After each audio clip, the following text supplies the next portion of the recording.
All right. Wayside School, Beneath the Cloud of Doom, Chapter 15.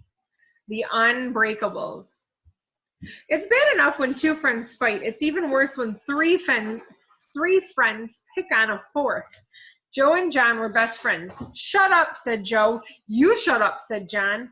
Rondi and Allison were best friends. May I borrow a pencil, asked Allison. Here, stick it up your nose, said Rondi.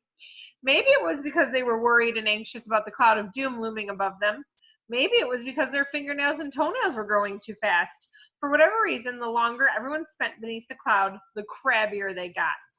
Mauricia, Joy, Dee Dee, and Ron were more than just best friends forever. Their friendship was so strong they called themselves the Unbreakables.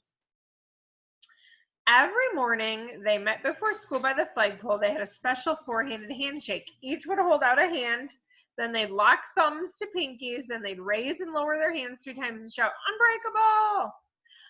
The lunch bell kaboinged 4 times, and the Unbreakables headed down the stairs together. I wonder what we're having today, Dee Dee said. Didn't you count the kaboinks, asked Mauricia. Spaghetti and feet balls, said Joy. Ooh, I like those, said Dee Dee. You would, said Ron. They smell as bad as your feet. He held his nose. My feet don't stink, said Dee Dee. Joy held her nose too and said, not to you, but to everyone else. Mauricia and Ron laughed. They entered the cafeteria. Dee Dee took a tray and pushed it to Miss Mush. The lunch teacher handed her a plate of spaghetti topped with a foot-shaped meat patty. Dee Dee set the plate on her tray next to her history book. She was careful not to spill any feet sauce. Her half-finished homework was folded inside the book. It was due after lunch. She sat down with the others at one of the long tables. She cut off a piece of a feet ball, swished it around in the sauce, and ate it. You eat the heel first? Asked Mauricia. So what's wrong with that? Asked Dee Dee. It's gross, said Ron. You're supposed to start with the toes. Who says? It's just how it's done, said Joy. Ask anyone. You don't know everything, Dee Dee said angrily as she shook her fork at her friends. A bit of sauce dropped on her paper. Now look what you did, she accused them. You did it to yourself, said Joy. Dee Dee tried to wipe it up with her napkin, but that only made it worse. Now I have to start all over, she complained. Dee Dee remained in the cafeteria long after her friends left to go play. She still had one question to answer and one last toe to eat. It didn't seem fair that her friends were outside playing while she was stuck inside. Stupid Ron, she muttered. Stupid Mauricia. Stupid Joy. They're the ones with stinky feet. When at last she finished, she put her dishes in the dish tray and dumped her trash. She hurried out of the lunchroom and down the stairs. Once outside, she saw them playing 3 square and wasn't sure if she even wanted to join them. Suddenly, her face filled with horror. Oh, no, she called out and then pulled her hair with both hands. She didn't have her homework or her history book. She turned and ran back into the building. Miss Mush and Mr. Pepper-Ratter were busy wiping the counter with dish rags when Dee Dee came rushing up them. I think it should be rushing up to them. Editor's mistake. Hi, Dee Dee. Did you want seconds, Miss Mush asked. Hopefully, we put everything away, but I'd be happy to heat another plate. Out of breath, Dee Dee explained about her book and homework. Neither Miss Mush nor Mr. Pepper-Ratter remembered seeing it. And I've already dumped all the trash, said Mr. Pepper-Ratter.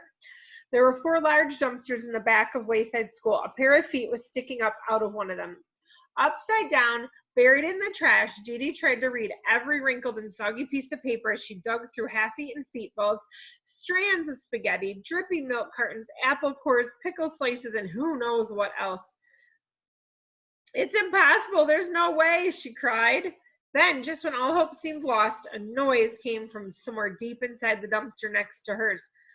Found it, Ron called. Rustling sounds could be heard from inside the other 2 dumpsters as well. Hooray, cheered Mauricia. Wow, what a relief, shouted Joy. Yes, there were 6 other feet sticking up from the dumpsters.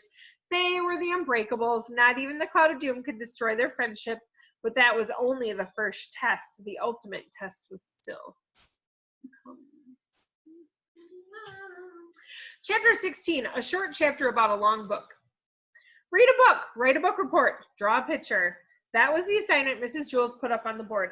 Don't worry, you haven't already read this chapter. Mrs. Jules assigned lots of book reports. For some reason, she thought reading was important. For some reason, I don't get it either. Whenever Jason looked at the board, he got a heavy feeling in the pit of his stomach, almost as heavy as the 999-page book he lugged around in his backpack. It was like his own cloud of doom that he took wherever he went. He didn't know how he'd ever read it. His book report was already 3 weeks late. One time his bookmark fell out. It took him 20 minutes just to find his place. He was very disappointed to discover he was only on page 6. Jason, is your book report ready yet? Mrs. Jules asked him each day as he walked into class. Sorry, Mrs. Jules, he told her, it's a really, really, really long book.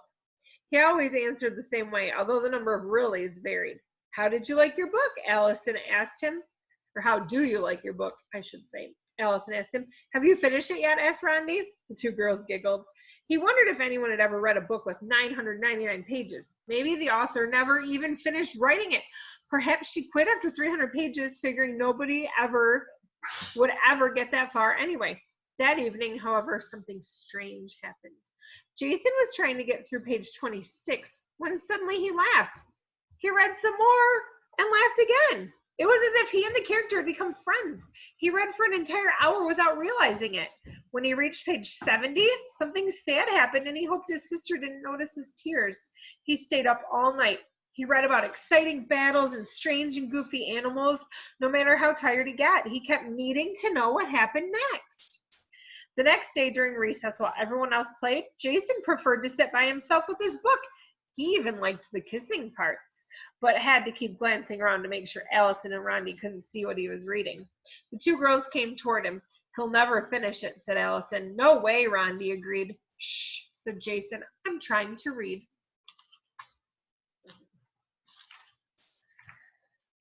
That's it for now.